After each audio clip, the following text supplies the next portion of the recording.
We're live now, mate. We're live. Yes. This is the Vegan Cook Along with Mathew Pritchard and Dave Rennie. It's us two again. We're back. We were having a little chat last year. We talked about the power of slowing down for Matt. I'm not sure if he managed to do it. Looking at his social media, I'm not sure. Did that happen, mate? Did you slow down? No, not really. Like I said last year, I find it pretty hard, but I try my best. Yeah, fair play, mate. Fair play. I'm probably a little bit like you. I probably don't run the distances that you run. But yeah, I've been out for a run this morning, so I certainly haven't slowed down so far today, mate. But this should be quite nice. Little vegan cook along. Yeah, this should be good. Somebody told me that you've actually been to catering school.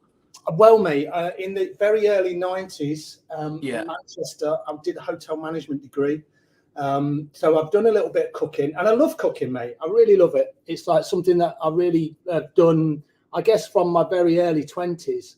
And I find it really, really big part of, my overall wellness and how I look after myself. And I'm not saying that I do it all the time, but I will cook maybe 4 or 5 of my own meals a week. Me and my wife love cooking together. It's a nice social thing. Do you find it quite therapeutic?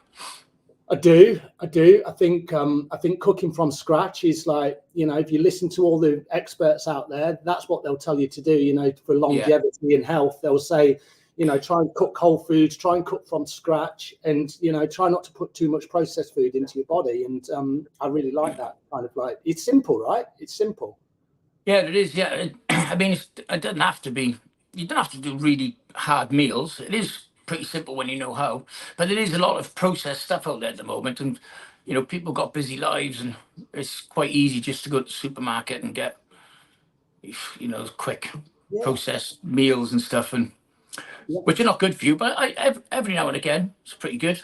Yeah, absolutely. And I think they're marketed that way, aren't they, where probably the unhealthier food is cheaper and people are really struggling. So you can't blame people for, they've got busy lives, they've got time pressures, they're working a lot harder than they probably needed to in the past. And then there's all this tempting food that is unhealthy, so it's not like a blame game at all, is it? It's like, it's just trying to get into a routine. Yeah, and it is quite nice though, isn't it? Yeah, absolutely. And I guess that's, because it's so nice, people just like a magnet to it and just eat it all the time, and that, I mean, processed food is not good for your mental health, because I mean, I met up with a guy called Craig Armstrong, and he does all nutrition and stuff and food sensitivities. Yeah. So I did a food sensitivity test, and he took a little bit of blood, sent off to the lab, and it came back, and oh Christ almighty, some of the stuff that I was sensitive to was pretty much a lot of the stuff that I eat. So soy, almonds, like almond milk, oats, mushrooms, white potatoes. And I was like, Jesus Christ, what have I got left to eat? But I just sort of worked around it. And I felt absolutely amazing. And my sleep was much better. And I went, over the last few days, I've sort of gone off track a little bit. And really, I can notice it. I really notice the difference. Yeah, it's amazing, isn't it? It's amazing how, I always think about our primary source of nourishment being a yoga teacher. I always say it's our breath, right? But what's our secondary source of nourishment? It's got to be food and, fluid that we put into our body.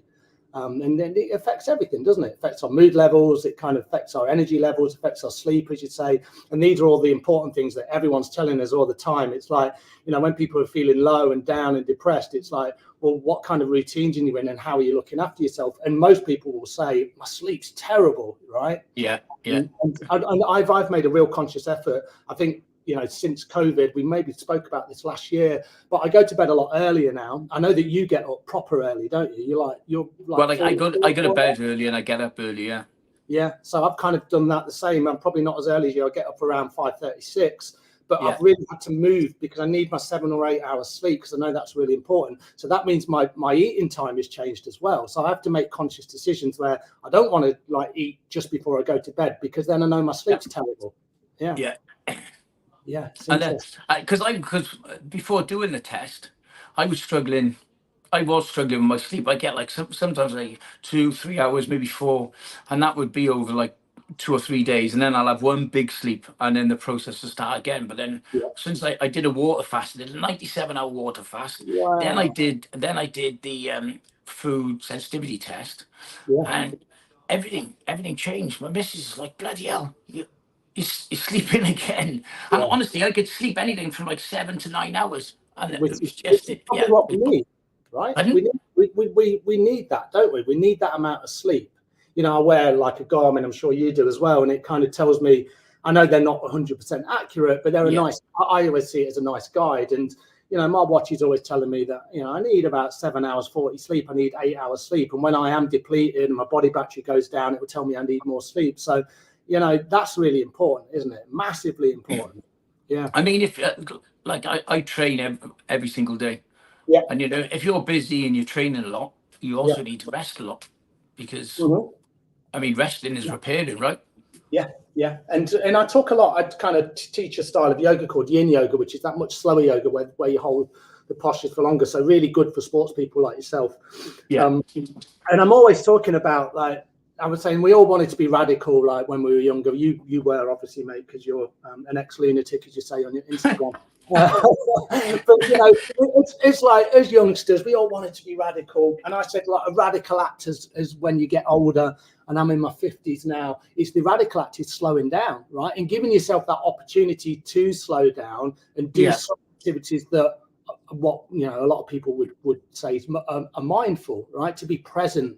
And I think any activity we do, I guess the main goal for us is to be present, to really kind of like just embody what we're doing. So if you're cooking, you know, really enjoy the process of cooking. If you're out on, you know, conquering a mountain, or, you know, doing an marathon or whatever you're doing, to try and be present. That doesn't mean that it's always going to be enjoyable, but try and be in that moment, right? We miss so much because we're in the past and we're thinking about the future, and we kind of miss the only thing that's important, right? And that's a massive challenge, isn't it? I find that difficult as well.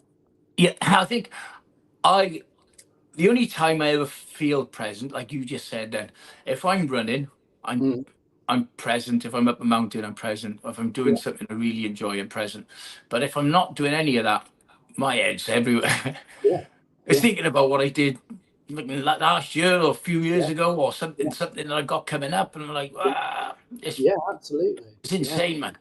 Yeah, so we try and find those activities, and we talked about this last year, didn't we? We're kind of trying to swap those activities that probably weren't very good for us in the past, and we're trying to replace them with something that is more, well, healthier and like more nourishing for ourselves. And it's just finding that, isn't it? It's finding that kind of thing that works for you, and it's really individual as well. So I mean, you and me know that if you carry on doing half the stuff you used to do back in the day, you know, your lifespan isn't going to be very good, and not just that. I guess your mental health and you just everything. It's just you get to an age where you just have to slow down. If you don't, then it's curtains, isn't it?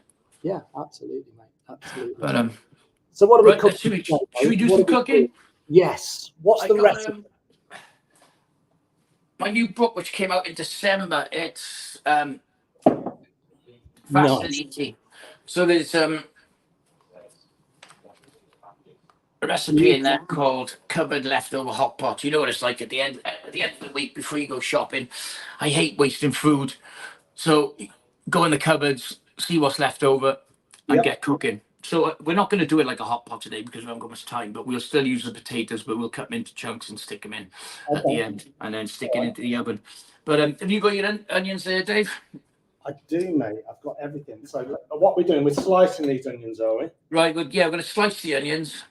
Yeah. What we'll do, we'll prep everything first. We'll chop everything. We'll chop the onions, chop the celery. With the carrot, if you want to chop them into dice, make sure everything's the same size, so we're all cooked the same. Yeah, absolutely. You turn your pan on as well and start. Just get it not too high, just so the butter melts. Yeah, great stuff. And a little bit of oil in there as well. Yeah, a little bit of oil, a little bit of butter. How long have you been vegan for, mate? 2015. Wow. Okay. So, yeah, almost a 10-year anniversary. Yeah. Wow. Amazing. You're not vegan, are you, Dave? I'm probably the worst type of vegan, mate. I was vegan for about 4 or 5 years, and I'm mainly vegan. But I eat what I'd just class as a vegetarian diet. I don't eat any meat anymore. Haven't eaten meat for about 9 years, about the same amount of time. I didn't really go off meat. I just, I guess it was for ethical reasons a little bit, but also for health reasons as well. I was probably eating too much, the little bit of meat that I was doing. I was probably, just eating too much processed meat. So I kind of thought, me and my wife went vegetarian. Then we went vegan. And then I think we slipped a little bit during COVID and we started eating a little bit of cheese. So I eat a little bit of cheese and I have eggs now and again. And I never thought I'd go back to eggs, but I did. I don't feel too bad. I think, that's one thing I miss, a boiled egg. Yes. I absolutely love boiled eggs. Yeah. Yeah. Nice. So I've just cut my onion there. I put in these little things ready, and with the leftover roots in Wales, we've got caddies. Chuck our veg waste in it, and it gets turned into green energy. Look at you, you're right. Dead posh. We don't have that in Leicester, mate. I actually, because I did I went to the place where all the food goes to. Yeah.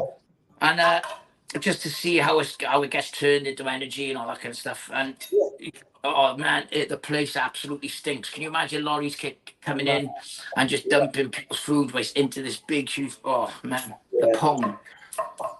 Yeah, absolutely. Right, getting through these carrots here, mate. Pardon? I said I'm getting through these carrots. So, I'm on the celery at the moment. Okay. Good stuff. Have you tried celery? Have you ever tried celery juice? No. Whoa. Yes, I have actually. Not just on its own. I've juiced quite a lot of celery and then put things like beetroot in with it, something like that. Yeah. I really love ginger in juices. I think ginger's magic, isn't it? Because it's anti-inflammatory as well. And antioxidant, isn't it? So it's like, I love ginger. And I kind of like the spice of ginger as well. So I try and cook with quite a lot of ginger. Yeah, I love ginger. It's banging. Yeah, so nice. So people do that the celery juice diet. Right. Okay. Oh, I tell you what. Is it just celery? What's that? Is it just celery juice? Is that yeah, just organic celery juice. Juice it up and then drink. Oh, honestly, it's a bit of a taste, mind. Yeah, I bet. You put anything else? But it's meant to be really, really good for you. You put like lemon juice in it or anything like that? No, just straight celery. Not for me, mate. Me and my missus did it once. It was just like every morning. The first thing you have is just celery juice. Yeah. But, wow. Yeah. Right, that's my onion and my celery done. I'm on to my carrot now. And then the garlic's going to go in a little bit later, isn't it? So. Yeah. Yeah. Because you don't want to burn the garlic. Yeah. Okay. Because it goes bitter. So you just showed that book. How many books have you got out now, mate? That's my that's my third one. Third one. Wow. Because you were doing some stuff on TV, weren't you? Is that right? Yeah, I did a show called Dirty Vegan. Yeah. We did two series. Yeah. Really enjoyed doing it. It was I learned a lot, and it's great. I just really enjoyed doing it. Yeah, good fun. And the books then come off the back of that. With the first one, then it was another bite, and then this December just gone. It was it's the fast and easy. Okay, nice. But the books, the first and second one they've been done in German, Dutch, and Spanish. Wow. So that's amazing, isn't it? Yeah, never. Well, I never thought they'd ever have a cookbook out, but here we are. when you were like 20 years old, it's like, this is where my future trajectory is going. I'm going to be a vegan chef. I'm going to have a cookbook out. Well, can you imagine after the Sanchez years? I can imagine a lot of people would most probably thought the same. But they're probably all doing the same thing as you now, mate. We're all kind of following you, you know. We're like, this is the way forward. This is the way to use ourselves. I need to buy that cookbook. I use this one. When I first went vegan, I used this. I don't know if you've seen it. This one here. What's it called? Thug 101. You seen it? No, I haven't seen that one. It's been well used, actually, by the looks of it. Yeah, I think it's American. It's like, it says #1 New York Times bestseller, Thug 101. It's a really good recipe. It's probably similar to yours, actually. Nice. You know, a lot of them are kind of like one pot ones, you know. So yeah, really good. Really That's good. pretty much what we're doing today, the one pot. Yeah, that's how I cook mainly. You know, I've got a big Le Creuset pan usually, and I'll kind of just then probably me and my wife will eat it over the next 3 or 4 days, something like that. It's a good way to cook. It's just it's simple, less dishes as well. Yeah, absolutely, mate. Yeah, I'm going to put some of my butter in my pan. That's what I'm going to do now. Mine's in there slowly but surely, almost melted. Yeah. I went to catering college like you, Dave. Did you really? Yeah, because remember, what did you say you did again? I did hotel management. That's it, because they had hotel management there as well, course. Yeah. But Yeah. I did the chef, the What catering course and the silver service and bar work. Oh yeah, mate.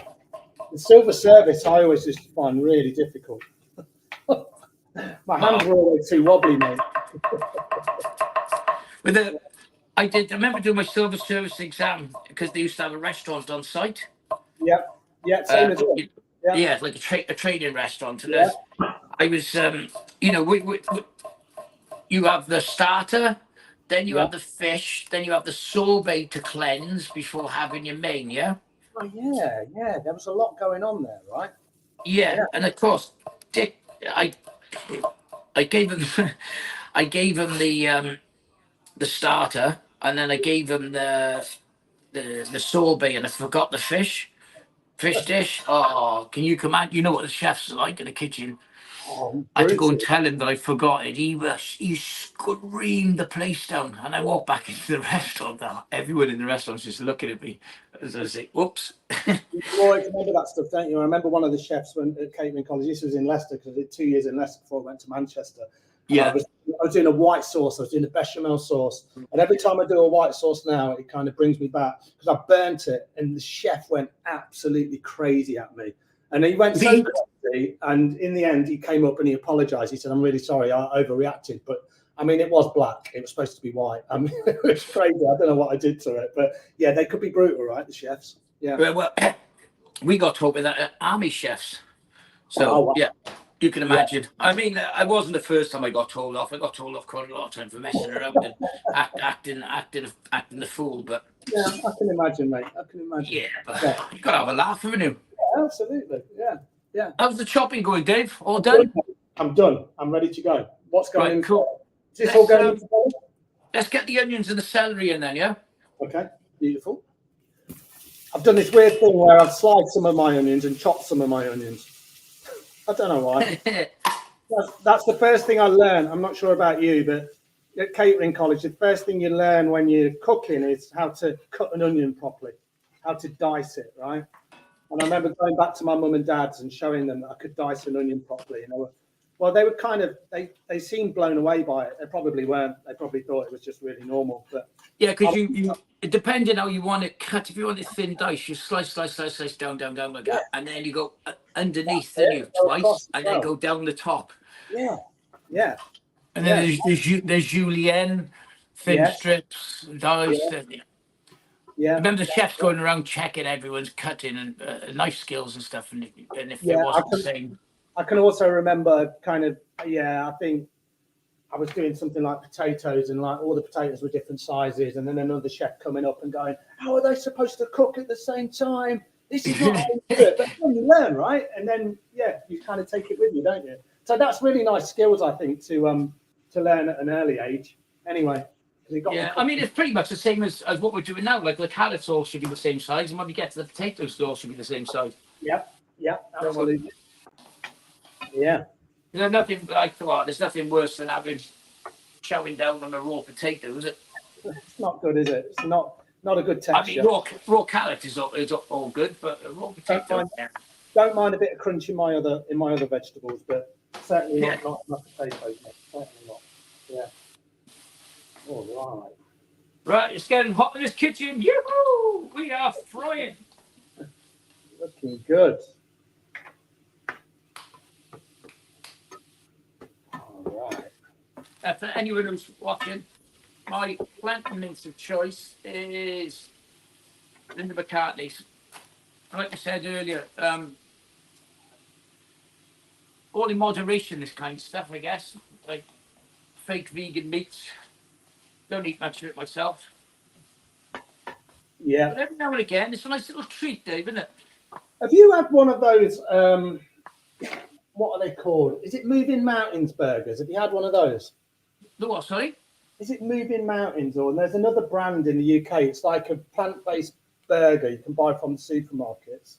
I think I've heard them, yeah. And it's like, when you cook them, there's so much comes out of them, right? So much oil, and I don't know what it is. I mean, they taste amazing, but every time I cook them, I'm thinking, wow, what is in that, you know?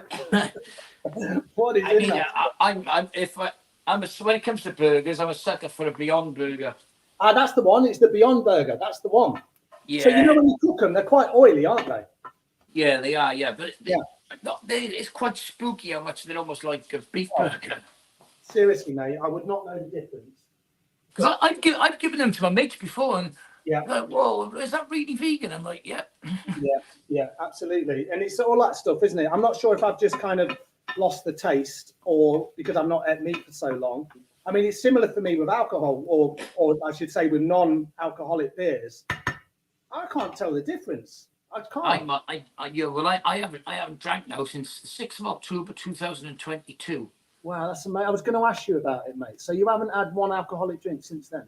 No, not one alcoholic drink. Well, alcohol is the instigator for a lot of everything else that comes with it. But I haven't had anything since that date, and I tell you what, I feel absolutely great for it.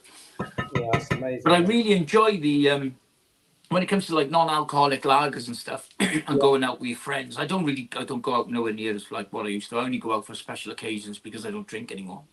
Yeah. And as soon as everyone starts getting drunk, I go home.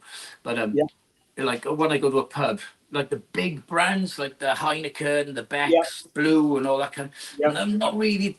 They're all right, one or two, but the Guinness is really, really good. But the Guinness is amazing. The independent craft ones, the IPA, I absolutely love them. They're really good. Yeah, there's some really, really good ones, isn't there? Yeah, and I think moving forward, going into the future, I think there's going to be some really nice ones coming out, and there's a lot of people going sober these days. Yeah, there's a really amazing one. We got to the Lake District quite a lot, and there's a brewery called the Swan Brewery, which are based in Kendal, and they like to do some amazing ones, some really. Big carrots in Dave's. Sorry. Yeah, go on, carry on. Sorry. Yeah. I mean, just saying, like, you go to different regions of the UK, and there's all these like craft breweries which are, now doing non-alcoholic. But it's interesting because I think if you speak to people that drink, which obviously I hang around with people that still drink, a lot of people always say to me, "Oh no, they're rubbish. They don't taste very good." But I think there's something going on there where it's like I think a lot of people don't want them to taste good. They want them to be crap, so then it's not even an option for them. But then saying that, I think there is a movement where people are probably, during the week, they're going for the non-alcoholic beers a little bit more, and then they'll probably drink at weekends. So again, it's just trying to find that moderation, isn't it? Yeah. Well, I mean, moderation, I can't. Well, same as me. I don't know the meaning of the word, hence why I don't drink anymore. It wouldn't work for me. It didn't work for me. It's like, I think we said last year, I was either thinking about beer, wanting to drink more, or thinking about beer and not wanting to drink, So I was stuck in this cycle, and it drove me crazy. And I think that I'm probably the same. I wasn't this kind of guy that would go, oh, I'll just go out and have a couple of beers because I like the taste. It's like, that wasn't what I was doing. If I'm going out, I'm having, you know, on a normal night, on a Friday night, I'm having 8 beers, I'm having 10 beers. I'm getting drunk. That's what I'm doing. Yeah. But I think, you know, it sounds similar to you. I can genuinely say it's the best thing I've ever done in my life is to stop drinking alcohol. Honestly, it's like, I've done a lot of really great things. I've been really blessed and very lucky in life. But I think stopping drinking alcohol was a game changer for me. It really was. I totally agree. Don't get me wrong. I find it hard sometimes. But when you look at the bigger picture, it is most probably, I mean, especially when it comes to productivity and just your general health, well-being, your mental health as well. It's just, it's massive. It's a young man's sport, isn't it? I think so, mate. You know, when I was younger, it didn't give 2 hoots. But as you get older, it's like, I can't do this anymore. Christ, it's just not good. And like, you think about your mental health as well, you know, that's all really linked. And I went for a run this morning and I finished in Leicester City Centre. I don't live far away from the centre. I grabbed a coffee and I bumped into one of my friends and he said to me, he's not drank alcohol for 2 years now. Yeah. And he said to me, I'm having a really... Stick a garlic in, Dave. All right, cool. I need to cut that. Yeah, go on. He said, I'm having a really rough week. He said, you know, a lot of things happening in my life. And he said, I really realised why I used to drink so much, because it would just numb the pain, you know, and it would delay all of the stuff that ultimately you then have to face when you sober up. And that's the difference, isn't it? It's like, it doesn't mean that we still don't, we're not distracting ourselves from those really difficult feelings that we have sometimes, you know.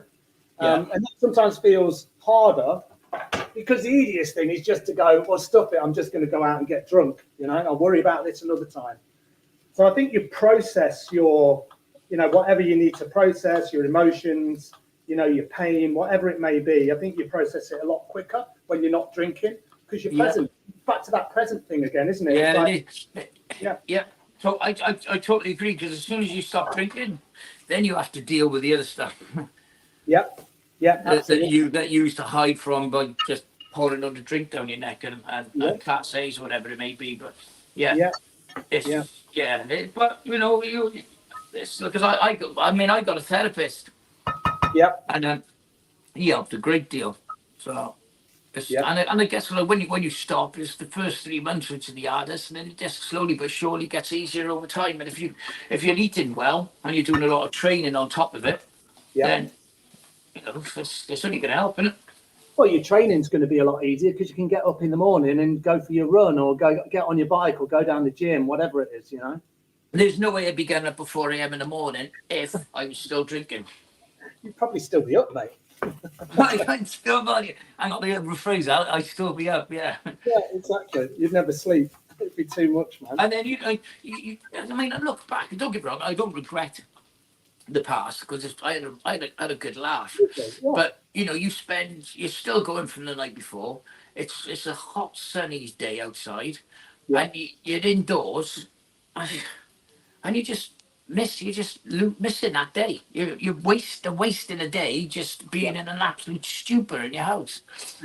So you know, and I look back at those days and think, Christ Almighty, what a waste. But you know. Yeah, I'm the same as you. I don't regret it. It's kind of, I think that alcohol in some ways is like an ingenious coping mechanism.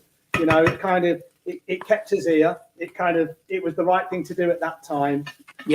When it gets to the point where it goes beyond that, and you know, it's really bad for your mental health. And I think one thing that's not spoken about a lot is, like, physically for us, it's really not a great thing, right? Physically, drinking alcohol, you're ingesting a poison at the end of the day, but there's a big industry behind it, right?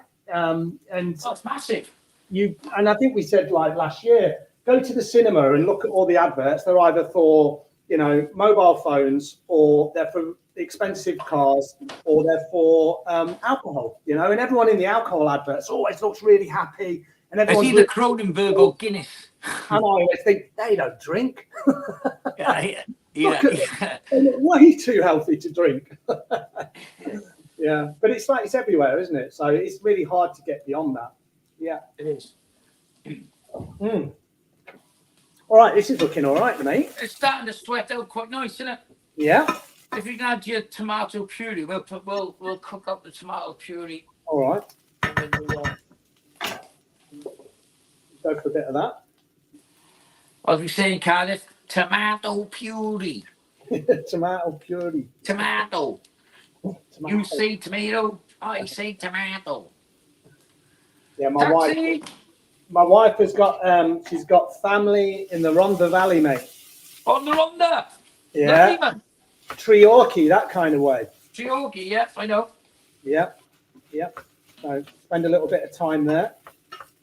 We spent a little bit of time in our camper van this year in the Brecon Beacons. Oh, what part of the Brecon Beacons? Well, kind of near Hay-on-Wye, that kind of way. Oh, nice. There's a great place in it, Brecon. Yeah, kind of up on the Black Mountains, that kind of ridge up there, Golden Valley, really beautiful. It rained a lot because it's Wales, right? Well, I mean, it's rained. That's all it's done in the UK, isn't it? Oh, mate, I know. I look outside. Just unreal. I was freezing this morning on my run. I was back to wearing 2 tops. It was crazy, man. I said to the missus last night, we went to bed, like, hang on a minute, it's freezing. Well, it's not freezing, but you know what I mean. It's cold for this time of year. Yeah, I know. I shut all my windows again last night. I'm like, right, I'm going to make it nice and cozy in here. Yeah. Yeah, but if you wait for the weather in the UK, we're never going to get anywhere, are we? So no, you just got to get on with it. Absolutely. Right, tomato puree is in. That's doing its thing. Tomato puree's in, mix it in, and cook it out. Building the flavours, Dave, building the flavours. It smells good in here. This is going to be my tea for tonight, I reckon. Or maybe I'm going to download festival, so this will have to wait for tomorrow. Is that this weekend? Yes, this weekend, yeah. So I'm literally finishing this, and then I'm off up to the festival. Oh, mate, give me a little wave when you drive by. You're only about 20 miles away from me. Yeah. Oh, you? Oh, yeah, you are. Yeah, of course. Yeah, Leicester. Yes, we're kind of Leicestershire, Derbyshire border, isn't it? So, yeah. Right, I'm going to add the red wine now, Dave. Okay, mate. Now the red wine I have is a non-alcoholic red wine, mate. Here it is. What is it? Yeah, mate. I mean, you cook the alcohol out anyway. Yeah, I know. It's just, you know what? And someone said that to me. They said, yeah, but you cut the alcohol off. And I said, I realise that, but something about the smell of red wine now, because I've not drank for so long. Do you know, I'm smelling the red wine now, and it's like, ooh. I know, it's like, oh, it's a bit cheeky. I mean, you can't beat wine with food. Yeah. It's just it complements one another, but obviously you can't drink it anymore. But non-alcoholic red wine or white wine is just, I don't know, I don't really. No, I wouldn't. I mean, I'll probably down that later on, just straight from the bottle, mate. Just sit here and give it a big one. When I used to drink, I'd open a bottle of red or bottle of white as I'm cooking, that's like doing now, and literally finish off the bottle before I finish cooking it all, and then open another one for when I'm eating it. Oh yeah, me as well, mate. All of my friends. That wine glass, drinking wine and cooking at the same time was just, Get that little buzz. Yeah. Start dancing around the kitchen. Music on, chopping away. Well, let's put some tunes on. Whoa. Let's whack the chili in there. It's all right. You blow your face off and you start eating it. What have I done there? So tell me what events have you got any events planned, mate? I was meant to be rowing the Indian Ocean. I was meant to be on the Indian Ocean now. Going from Perth to Kenya, Perth, Australia to Kenya. There's going to be 3 months at sea, 3 hours on, 3 hours off, 24/7.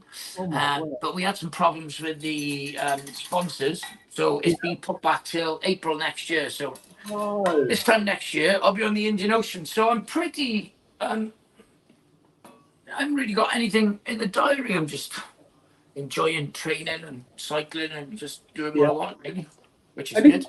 You've done a big road before, right? Is that right? Yeah, but rode across the Atlantic from Lanzarote to Antigua. Wow. And how long did that take you? 52 days. Oh, my word. That was 2 hours on, 2 hours off for 24/7. You get like, in that 2 hours off, you'd like look after yourself, clean up your wounds or bruises or whatever it may be, and then cook your dinner, eat it, get about 45 minutes sleep, and then repeat. I don't want to get too personal, mate, but how was your backside after that? Oh, mate, that was the worst. Like, it was just the constant pain was just, it was almost unbearable. And I remember, the skipper and my partner, he was behind. I looked around, he was on his knees rowing because he just couldn't sit down anymore. But imagine it. I remember seeing James Cracknell. Do you remember the Olympic rower? Yeah. I remember he did it, didn't he? And I don't know, I think he must have rowed the Atlantic, something like that. And he did, yeah. was it him and like one of the guys? Is that right? Ben Fogle. Ben Fogle, is that who it was? Wow. That's what it was, yeah.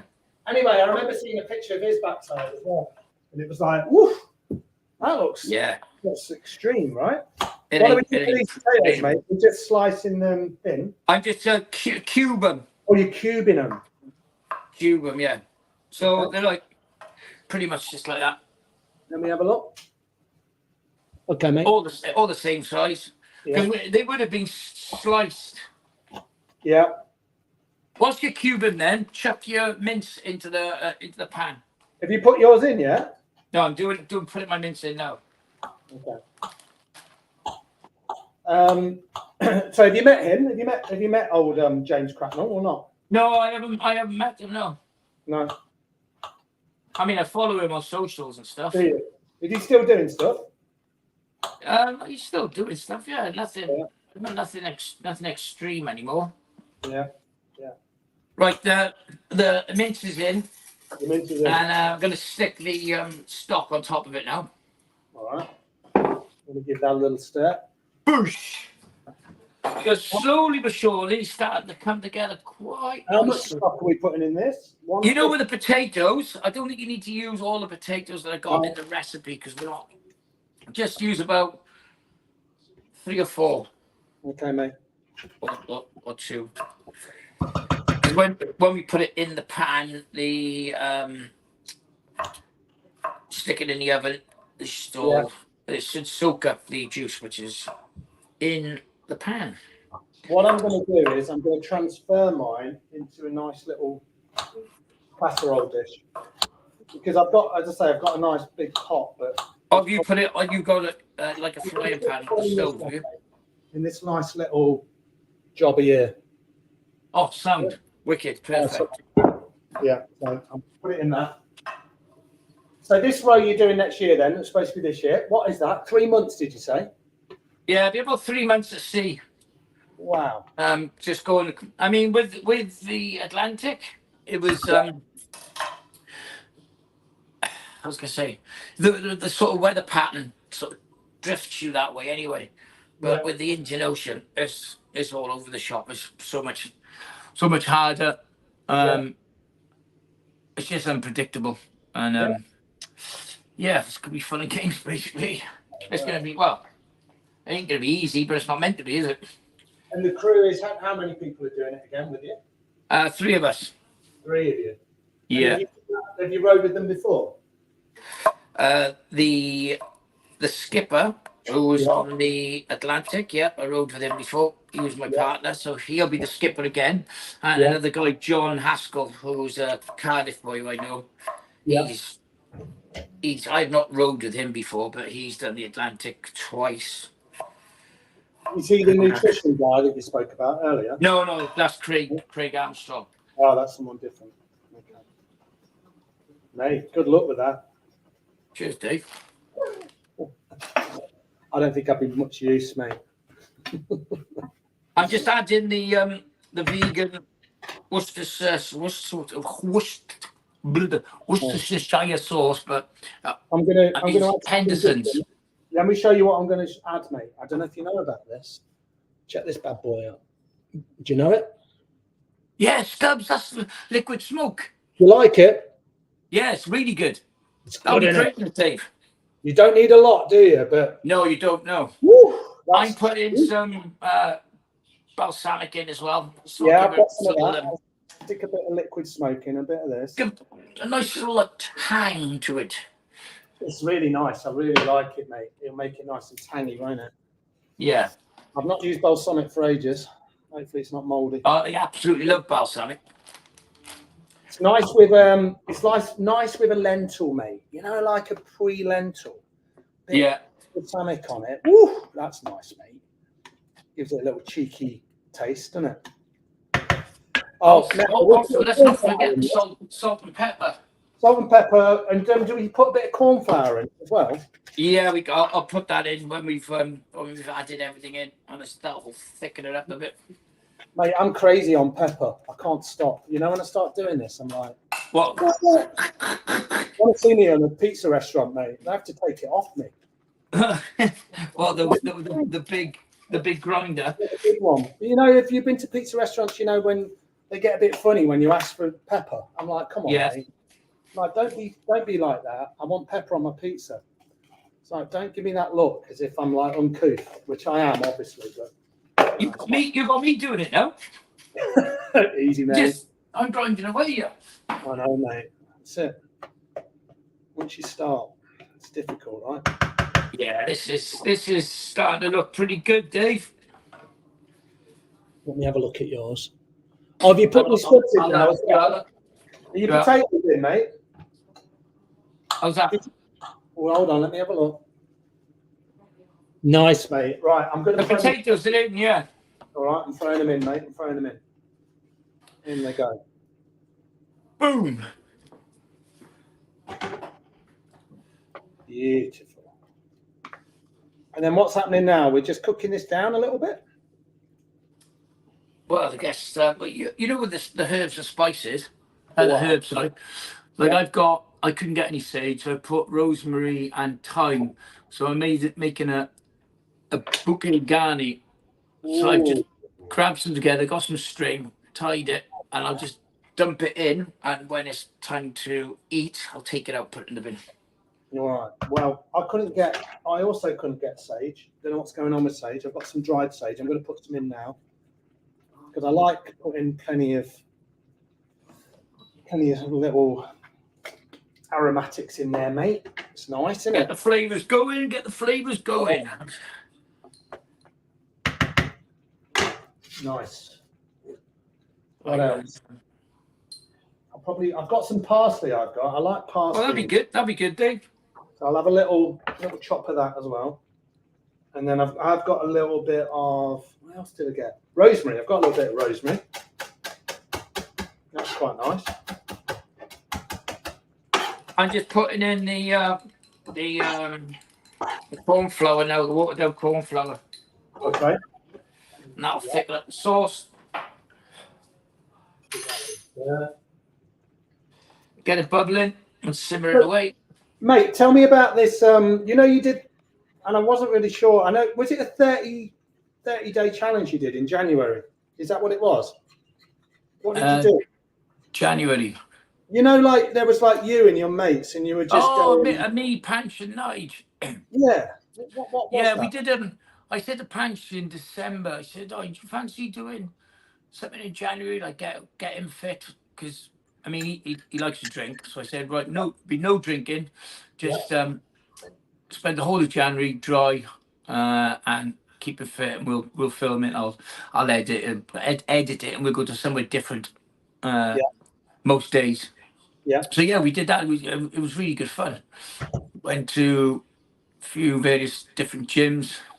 Yeah. We did a thing called, it was a bungee fit or whatever it was. That was hilarious. It was bungees suspended from the ceiling, and you tie it around your waist, and then you sort of jump in the air and you bounce around. Oh my God. It's harder than it looks, but it was absolutely hilarious. Well, that's it, right? Making it fun's part of it, right? Yeah, exactly. And it was sort of like, you know, we go. It was a really good month. Yeah. It was, you know, it was really positive. It was nice to see, you know, Panch and Nige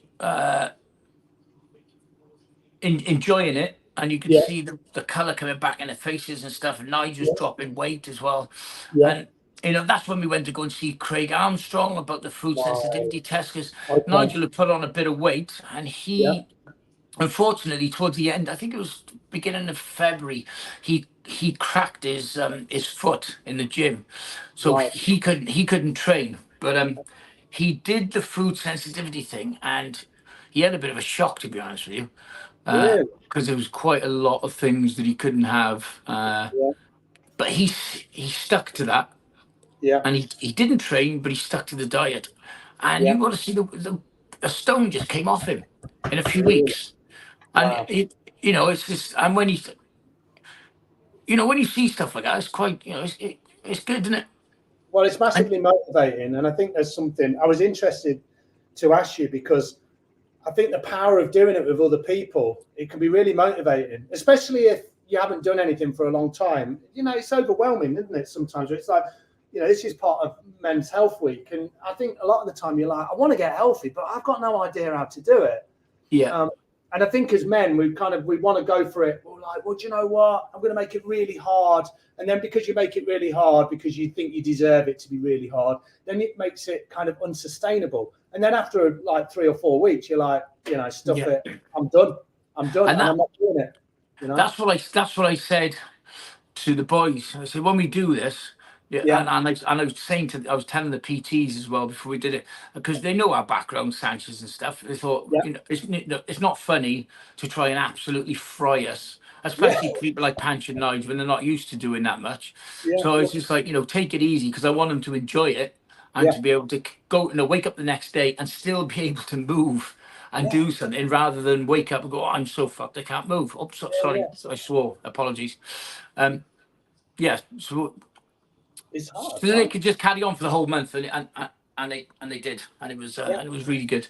That's amazing. It's really good. I think it's like, I do think that doing things in groups, I think it's really powerful, because especially with like doing it with somebody like you, you're obviously very used to it. You kind of know, the ways to move your body, and the ways to kind of exercise.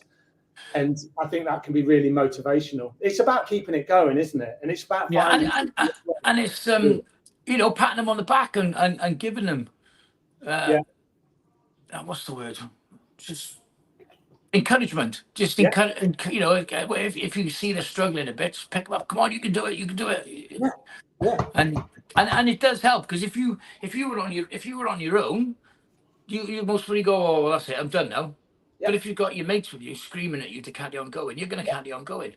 Yeah, and So it's going to motivate you to get out of bed. It's going to motivate you to kind of look like, do the next session. I always say, when I teach yoga, I always say that the most important thing about yoga is, don't worry about what it looks like. Don't worry about the shape. Don't worry about whether you're doing it right or wrong, because there's no right or wrong.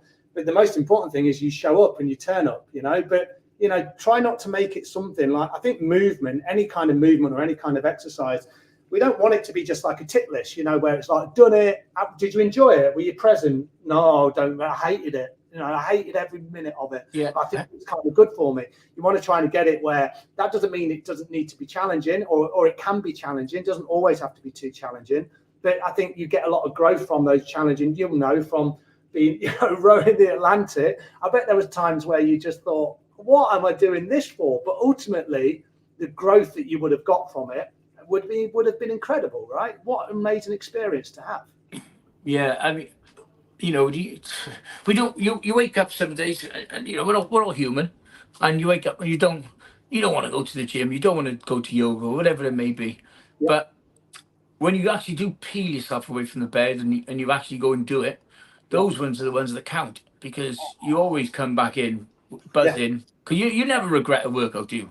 Never, ever, ever, ever, ever. Well, I haven't anyway, but it's You just, always feel better for and it. once you've done that, then you keep doing that every single day, keep Yeah, building and building and building. yeah, But you and me know that there are times when you can slack off, and yeah, if you slack off for long enough, then yeah, next thing you know, it's a week that you've gone without training. yeah, So you have to yeah, keep on top of it. yeah. And we kind of say, oh, I got really busy. And yeah, people do get busy. I understand that, Yeah, people do get busy. But I think when you bring all this together, you do your workout, you get plenty of rest. If you can find that time to rest, you nourish yourself with good food, try not to drink too much alcohol, sleep at night. It's a magic formula, right? And spend time with people, with your mates. That's the important thing. Again, I think that when we're used to spending time with our mates in the pub, then it's really hard then, like, to then it's not like you always have to find a new friendship group, but sometimes you gravitate towards people that are not doing those activities that you're not doing. So I don't like you. I go to the pub. It's not a problem going to the pub, but I don't go very often now. Yeah. But finding it's like you said, hang out with people who are good for you. Don't. Yeah. Because you can hang out with some people like really toxic people, which are really bad for you. A prime example being in the pub, that person who doesn't like the fact that you can go to the pub, not drink, wake up the next day, work out and stuff, and they'll try and bring you down to their level sometimes. Yeah. So you've got to be careful. Yeah, it's true, and it's like you want to spend time with people that uplift you. Do you know what I mean? Instead of drag you down, and sometimes takes a little bit of time. That's not saying, for the stuff that I do for a job where being a yoga teacher, that it's all love and light, darling, and everything's perfect, because it's not. Right? It's like life's messy, isn't it? And we try and thread our way through that. And if we're not drinking alcohol, we're not distracting ourselves all the time. As I said earlier, I think that we find a way to kind of cut through it a lot quicker, and we process things a lot quicker. I know you said about your therapy, and I said last year, I had like a couple of years of therapy, and without that, I don't think, well, number one, I would never have done yoga. Number two, I would never have stopped drinking. So it was instrumental for me to then open up those possibilities to go, I could live my life a different way. But I think the crucial thing is it can still be exciting, right? It can be really amazing. Yeah. No, it can, definitely can be. It's just because you stop drinking, it doesn't mean it doesn't become fun anymore. But the whole healing process from that and the recovery, I've learned, and I guess you have as well, and many others, it doesn't happen overnight. It takes a lot of work to, Yeah, and it's an ongoing process, right? It's always completely there. Yeah, it's always completely there. But that doesn't mean that the work that we do, which is the work of life at the end of the day, I guess, right? Like for me, I feel like I had to relearn how to be human from like middle age, because my mum and dad, bless them, they didn't give me those kind of core values. They did the best that they could. They were amazing in so many different ways, but they were big drinkers, and they were probably dealing with their own pain.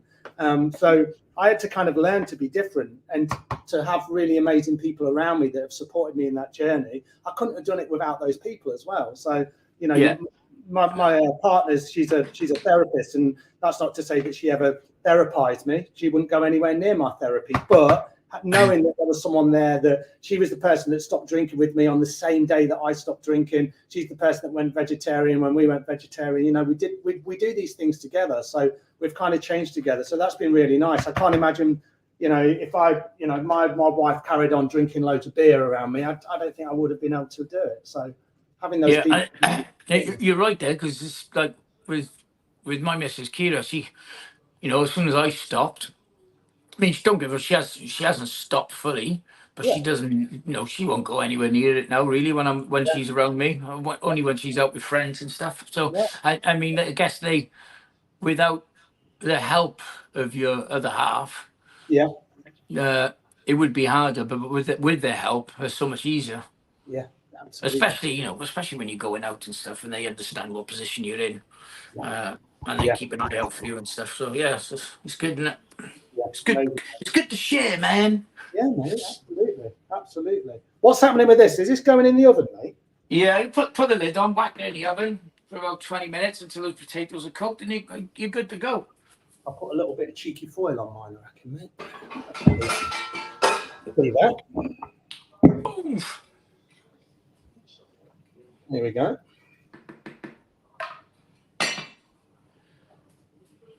And that's pretty much the hot pot done, Dave. But we're not going to have time to sort of. Hang on, I'm going to taste mine. Actually. You're right. I've not had a little. Let's have a taste, mate. Let's see what this is like. Oh yeah, we are rocking. You're good, mate. Woo! Oh man. Now, when I get back from download, in the early hours of the morning, I might just have a bowl of that. That's good. That's really good, mate. Dinner for tomorrow done. Do you like it? Like it, Dave? Really nice. And do you know what I might do for later on? I I might put a few extra potatoes on there, mate, and do some little sliced potatoes. We'll see.